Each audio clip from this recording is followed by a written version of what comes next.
başlayır ki 14-cü sualımız. Deyir ki müəllim şagirdləri xalça muzeyinə aparmağı planlaşdırır.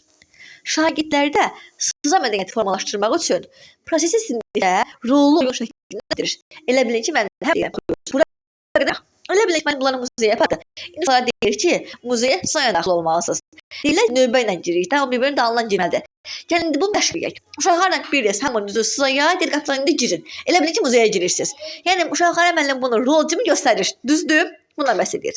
Daha deyir ki, şagirdlər davranışı müşahidə edirlər və ekskursiya zamanı ona uyğun davranırlar.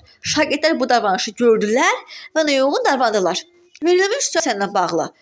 Bununla eyni bu situasiya yox. Bu situasiya kimindir? Albert Bandura'da uşağa müəllim bunu göstərdi ki, belə eləyin. Aydındır, yəni öyrənmə dərəcəsinə aiddir. İndi deyir uşaqlar buna uyğun olan tapmaq lazımdır. Deyir ki, şagirdlər davamlı dərsə gecikirlər.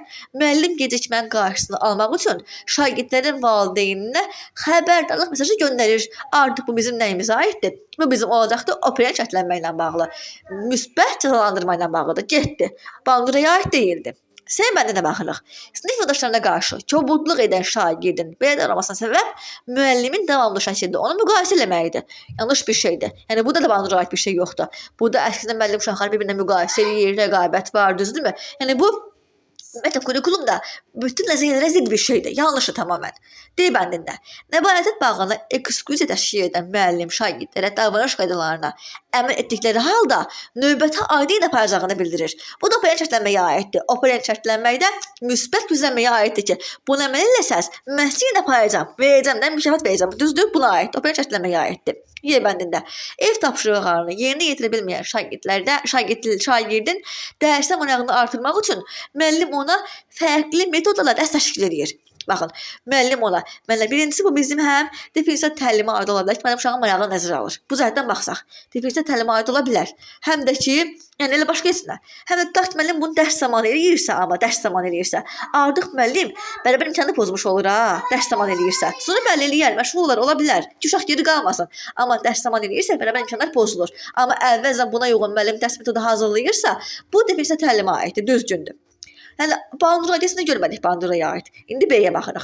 Cavabımız B bəndidir. Şagird yoldaşlarına qarşı qeyri-etik hərəkətlər edir. Şagird bunu eləyibdir yoldaşlarına qarşı.